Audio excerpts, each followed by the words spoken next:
Hello guys, good morning, welcome to my new blog. અત્યારે છે આપણે ઘરે અને જઈએ છીએ ગાડી આંટો મારવા. તો સાંજે ગાડી ભરીને આપણે આવી ગયા હતા, બરાબર. પડી છે ગાડી ભાગોરમાં, તો જઈએ ગાડી ચેક કરીને આવીએ, પછી નહીં ધોઈને મસ્ત તૈયાર થઈને ગાડી ખાલી કરવા જવાનું છે. જોઈ શકો છો આપણે નહીં ધોઈને મસ્ત તૈયાર થઈ ગયા છે, બરાબર. અને જઈ રહ્યા છે આપણી ગાડીએ. તો આપણી ગાડી ભાગોરમાં, અને કંઈક અમારા ગામનો આવો વ્યૂ દેખાય છે, તો જોઈ શકો છો. ત્યારે આપણી ગાડી અને એથી જઈશું આપણે મસ્ત હવે બાવરા ખાલી કરવા માટે. તો આપણે ઘરેથી તો ગાડી લઈને નીકળી ગયા હતા ફાઇનલી, બરાબર. અને આપણે પહોંચી ગયા રધોળ ચોકડી. અહીંથી હવે ખાલી સાઈડ લઈ અને ચડી જઈશું હાઈવે નંબર 8 ઉપર. આ છે રધોળ ચોકડી. અને અહીંથી હવે આપણે અમદાવાદ ખેડા હાઈવે પર ચડી ગયા, મતલબ આગળથી ચડી જઈશું અને જવાનું છે આપણે બાવડા. તો જોઈ શકો છો આપણે ખેડા અમદાવાદ હાઈવે પર આવી ગયા હતા અને અહીંથી આપણે જવાનું છે ધોળકા બાવડા રોડ બાજુ, બરાબર. તો આપણે આ ખેડા અમદાવાદ રોડ હાઈવે છોડી દઈશું. અહીંથી લઈશું લેફ્ટ લઈ અને નીચે ધોળકા બાવડા રોડ પકડી લઈશું. આ છે ધોળકા બાવડા રોડનો વ્યૂ જોરદાર. સવારમાં વરસાદ પડી રહ્યો લાગે છે, થોડો હલકો વરસાદ પડે છે. તો જોઈ શકો છો ફાઇનલી આપણે પહોંચી ગયા હાઈવે નંબર 8 ઉપરથી નીચે ઉતરી ગયા છે અને પહોંચી ગયા ધોળકા બાવડા ચોકડી ઉપર. તો આ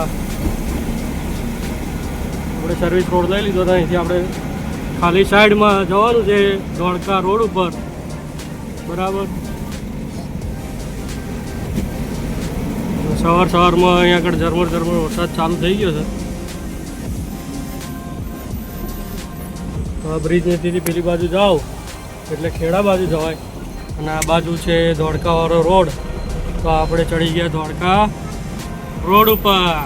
તો જોઈ શકો છો મિત્રો, આપણે ત્યાંથી નીકળી ખેડા ચોકડીથી અને પહોંચી ગયા રઢુ.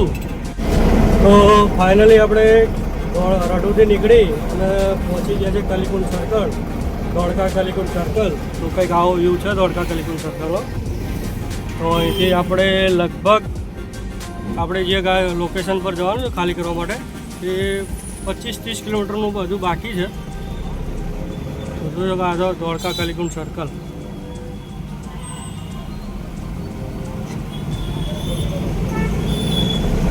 સર્કલથી તો આપણે નીકળી ગયા હતા અને આવી ગયા છે ધોળકા બાવડા રોડ ઉપર. તો આ છે ધોળકા બાવડા રોડ. તો ફાઇનલી આપણે પહોંચી ગયા છે બાવડા, અને આ છે બાવડાનું નાનું એવું બજાર. તો જોઈ શકો છો. તો અહીંથી આપણે લગભગ 10 કિલોમીટર જેવું બાકી રહ્યું છે જવાનું. તો બને રહેજો વિડીયોમાં. તો આપણે બાવડા સિટી પાર કરી અને આવી ગયા છે અમદાવાદ રાજકોટ હાઈવે ઉપર. તો જોઈ શકો છો. અને અહીંયાથી હવે આપણે માત્ર 6-7 કિલોમીટર જેવું છે. તો ફાઇનલી આપણે આપણા લોકેશન ઉપર આવી ગયા છે. ગાડી ખાલી કરવાની છે ત્યાં. તો આ છે તેનો ગેટ, અને અહીંયા આગળ સામે જ માતાજીનું મંદિર છે, ઉગતા પોરની મેરડી માતાનું. તો જઈએ આપણે ત્યાં આગળ દર્શન કરવા. અને મને થયું કે લાય મારા વ્યુઅર્સોને પણ દર્શન કરાવી દઉં. તો ત્યાં જઈએ મંદિરે અને કરીએ માતાજીના દર્શન. તો આ છે માતાજીનું મંદિર, માં ખીજવાડા શ્રી ઉગતા પોરની મેરડી માતાજીનું મંદિર છે, બરાબર.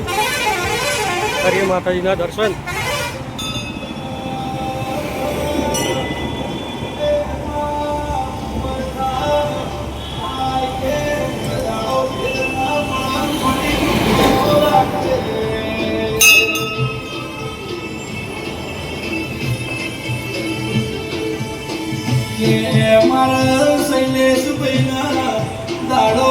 માતાજીનું દર્શન કરી લો.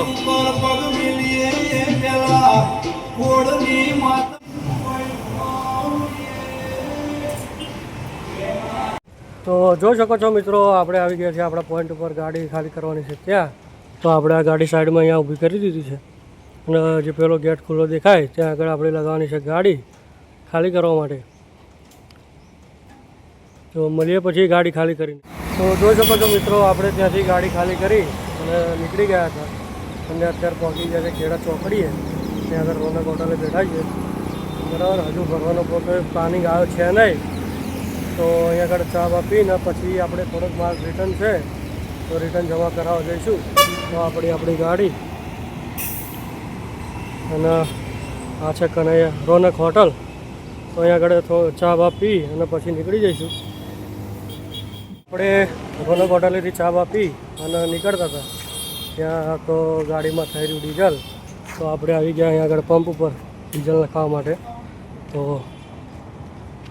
આપણો આ કન્ટેનર પછી છે નંબર, ઓફિસેથી મેસેજ નાખી દીધો છે. તો અહીંથી ભરીશું ડીઝલ અને પછી જઈશું એકચ્યુઅલના ડેપોમાં. જોઈ શકો છો આપણી ગાડીમાં ડીઝલ નખાવાનું ચાલુ થઈ ગયું છે. આપી નાખે આપણી ગાડીમાં ડીઝલ નોઝલ ચાલુ છે. તો આપણે એકચ્યુઅલમાં રિટર્ન માલ જમા કરવા ગયા હતા અને ત્યાં આગળ આપણે ઓફિસમાંથી ફોન આવી ગયો હતો. થોડું કંઈક કામ હતું એટલા માટે બોલાવ્યા હતા આપણને ઓફિસે.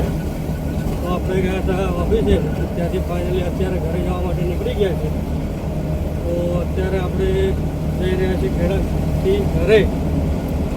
તો આ છે હાઈવે નંબર 8. વિડીયોને લાઇક, શેર અને સબસ્ક્રાઈબ જરૂરથી કરજો. અને ફેસબુક પર જોતા હોય તો ફોલો કરી લેજો. તો મળીએ આવવાના હોય એક નવા વિડીયોમાં. જય માતાજી.